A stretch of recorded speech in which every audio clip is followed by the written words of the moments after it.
I am sure आप लोगों ने नोटिस किया होगा कि हमारी कंट्री के अंदर प्रोडक्ट्स के प्राइसेस बड़ी तेजी से बढ़ रहे हैं, जिसको हम महंगाई कहते हैं और इंग्लिश में इसको हम इन्फ्लेशन कहकर भी बुलाते हैं।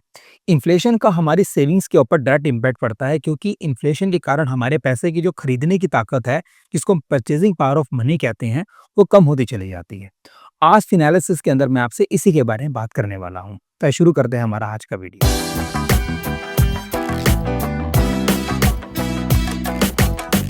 जब भी आप अपना पैसा कहीं पर भी इन्वेस्ट करते हैं, तो उसके पीछे जो आपको इनकम जनरेट होती है, वो एक्चुअली आपकी रियल इनकम नहीं होती। इस पूरे के पूरे कॉन्सेप्ट को छोटे से एग्जांपल से समझते हैं। मान लीजिए मेरे पास 5 लाख रुपए हैं और मैं गाड़ी लेने का प्लान कर रहा हूँ। दूसरी तरफ मेरा फ्रेंड मुझे ये कह रहा है कि मैं अपने 5 लाख रुपए उसको उधार पे दे दूँ और वो मुझे 12% का रेट ऑफ इंटरेस्ट दे देगा। तो मैंने डिसीजन ये लिया कि मैं गाड़ी को नेक्स्ट ईयर ले लूँगा और मैंने अपने फ्रेंड को अपने 5 लाख रुपए लेंड कर दिए। मेरे फ्रेंड ने मुझे अगले साल 5,60,000 रुपए वापस कर दिए और मैं गाड़ी लेने के लिए चला गया। पर मुझे यहाँ पे पता ये लगा कि जो गाड़ी पिछले साल 5 लाख रुपए की थी, अब उसी कार की कीमत 5,40,000 रुपए हो गई है।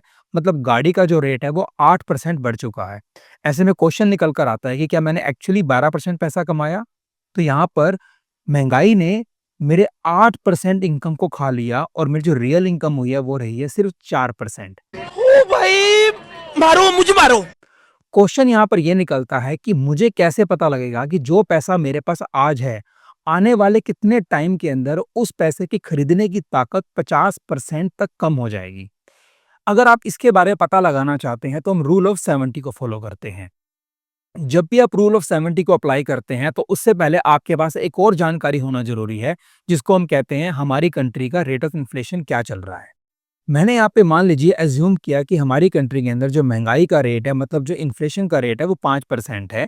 तो फॉलोइंग द रूल ऑफ 70 मैं यहाँ पे क्या करूँगा, 70 को न्यूमरेटर के तौर पे लूँगा और 5 को मैं डिनोमिनेटर के तौर पे यूज़ करूँगा। तो मेरा फ़ॉर्मूला होगा 70/5 और जो मेरी वैल्यू निकल कर आती है वो आती है 14। इसका मतलब ये हो गया कि जो पैसे आपके पास आज हैं, मान लीजिए मैंने एज़्यूम किया मेरे पास 5 लाख रुपए हैं, तो 14 साल के बाद मेरे 5 लाख की वैल्यू सिर्फ़ 2.5 लाख रुपए ही रह जाएगी। मतलब 50% तक मेरे पैसे की जो वैल्यू है, वो अगले 14 साल के अंदर कम हो जाएगी। तो यही था मेरा आज का वीडियो, जहाँ मैंने आपको बहुत एक सिंपल सा रूल बताया जिसके थ्रू आप पता लगा सकते हैं कि कितने टाइम के अंदर आपके पैसे की खरीदने की ताकत 50% तक कम हो जाती है। आई होप आपको वीडियो अच्छा लगा होगा, तो इसको लाइक एंड शेयर करना ना भूलिएगा। चैनल सब्सक्राइब नहीं किया है तो hit the subscribe button. Thank you so much for watching this video. Take care.